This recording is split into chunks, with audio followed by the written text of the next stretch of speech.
വലിയ ബന്ധങ്ങൾക്ക് ചെറിയ തുടക്കം. Osra golden diamonds. Believe in purity. Perinthalmanna road, Pattambi. വർത്തമാനകാല മാറ്റങ്ങൾക്കനുസരിച്ച് വിദ്യാഭ്യാസത്തിൽ മാറ്റം വരുത്തണമെന്നാണ് സർക്കാർ നയമെന്ന് പൊതുവിദ്യാഭ്യാസ തൊഴിൽ വകുപ്പ് മന്ത്രി P Sivankutty Chirayil K Komukutty Sahib memorial GMUP school കെട്ടിടത്തിന്റെ ഉദ്ഘാടനം നിർവഹിച്ച് സംസാരിക്കുകയായിരുന്നു അദ്ദേഹം. കൊണ്ടോട്ടിച്ചിറയിൽ GMUP സ്കൂളിന്റെ നവീകരിച്ച കെട്ടിടവും ചുറ്റുമതിലും ഉദ്ഘാടനം ചെയ്യാനെത്തിയ വിദ്യാഭ്യാസ വകുപ്പ് മന്ത്രി വി ശിവൻകുട്ടിക്ക് ആവേശകരമായ സ്വീകരണമാണ് അധ്യാപകരും വിദ്യാർത്ഥികളും ചേർന്ന് നൽകിയത്.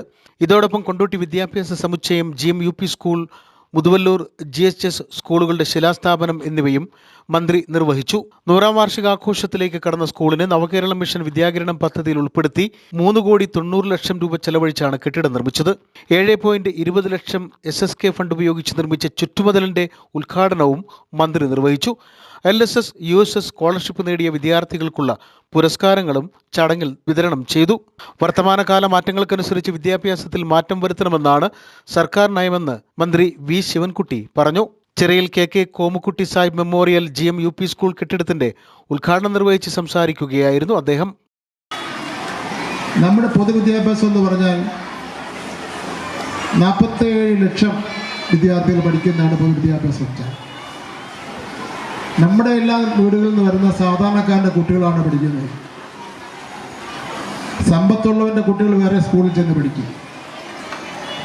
അതുകൊണ്ട് സാധാരണക്കാർ പഠിക്കുന്ന സ്കൂളിന് അവിടെ പഠിപ്പിക്കുന്ന അധ്യാപകരും അങ്ങേറ്റം കുട്ടികൾക്ക് പരിഗണന കൊടുക്കണമെന്നുള്ളതാണ് ഗവൺമെൻറ് നിലപാട് എന്നുള്ള കാര്യം ഞാനിവിടെ സൂചിപ്പിക്കുവാൻ വേണ്ടി ഞാൻ ആഗ്രഹിക്കുകയാണ്. ഞാൻ മറ്റേ നമ്മുടെ ഇപ്പോൾ ഉദ്ഘാടനം ചെയ്ത കെട്ടിടത്തിൻ്റെ സത്യത്തിൽ നിന്ന് ഇറങ്ങിയിട്ട് ഞാൻ ഇബ്രാഹിമിനോട് ചോദിച്ചു, ഇന്ന് മെഡിക്കൽ കോളേജ് എൻ്റെ വല്ല കെട്ടിടത്തിലാണോ? നമ്മളുടെ എൻ്റെ പ്രായത്തിലും അതിൽ കുറഞ്ഞ പ്രായത്തിലൊക്കെ ഉള്ളവർ പഠിച്ച സ്കൂളെന്ന് പറഞ്ഞാൽ നമുക്കറിയാമല്ലോ. അവിടെയെല്ലാം 3 കോടി പോയിട്ട് 3 ലക്ഷം കിട്ടാൻ പോലും നമ്മൾ ഇത്ര പ്രയാസപ്പെട്ടിരുന്ന കാലഘട്ടമാണ് മാറി. ഇന്ന് 5000 കോടി രൂപയാണ് ഇതേപോലുള്ള കെട്ടിടങ്ങൾ സ്കൂളിൽ കെട്ടുന്നതിന് വേണ്ടി 2 ടേമായി ഗവൺമെന്റ് ചെലവഴിച്ചതെന്നുള്ള കാര്യം നിങ്ങൾ ഓർമ്മിച്ചിരിക്കേണ്ടതാണ്. ചടങ്ങിൽ TV ഇബ്രാഹിം MLA അധ്യക്ഷത വഹിച്ചു. നഗരസഭാ ചെയർപേഴ്സൺ നിത ഷഹീർ, നഗരസഭാ വൈസ് ചെയർമാൻ അഷ്റഫ് മടാൻ, നഗരസഭാ സ്ഥിരം സമിതി അധ്യക്ഷരായ Ramla Kodavandi, A Muhiyuddin Ali, CC Nimol, KP Firoz, T Fathimath Suhrabi, municipal കൗൺസിലർമാർ, വിവിധ വകുപ്പ് ഉദ്യോഗസ്ഥർ, അധ്യാപകർ, വിവിധ രാഷ്ട്രീയ പാർട്ടി പ്രതിനിധികൾ തുടങ്ങിയവർ ചടങ്ങിൽ സംബന്ധിച്ചു.